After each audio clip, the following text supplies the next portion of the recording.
Bonjour à tous, je continue à vous partager des extraits du livre du cardinal Ouellette, Mystère et sacrement de l'amour. L'apport johannique.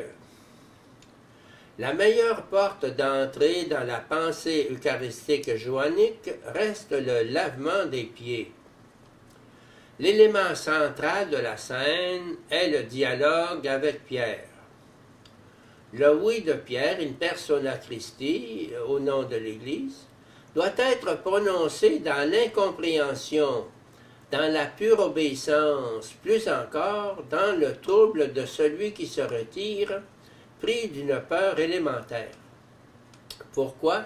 Justement parce que Jésus institue le nouvel ordre de la communion eucharistique avec lui, renversant tout l'ordre des valeurs de l'homo religiosus.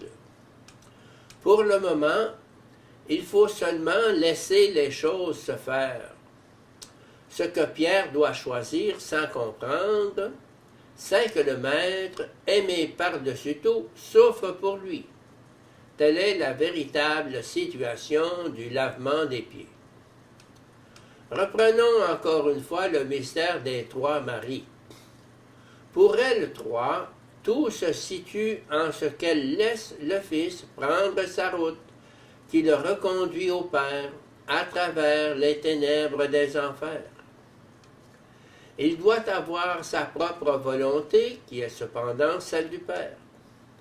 Elle le libère dans son élan vers le Père.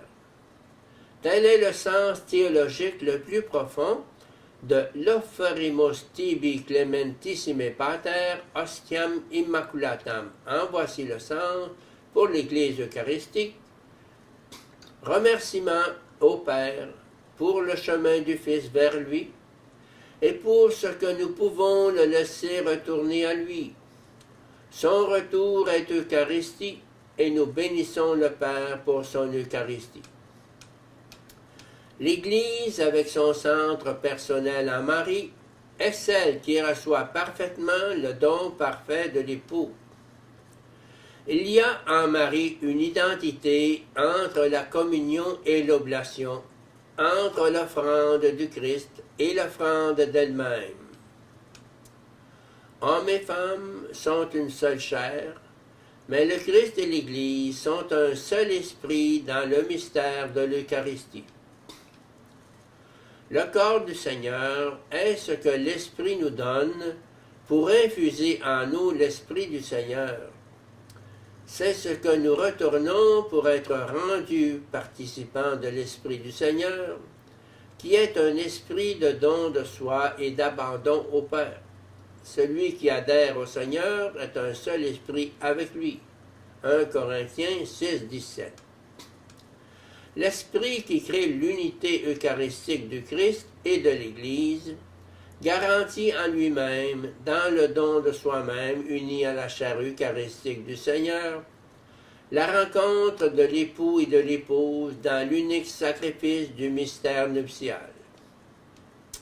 Tout vient du Fils, tout vient de l'Esprit, tout est prodigué par le Père à travers les deux autres personnes. Pierre est en Marie, et Marie, créature la plus obéissante parmi toutes les créatures, est sous Pierre, comme elle est soumise à tout ce qui est disposé par le Fils. Telle est la condition, comme le rappelle Balthazar dans la théologique, qui permet au sacrifice du Christ de se prolonger dans l'Eucharistie célébrée par l'Église.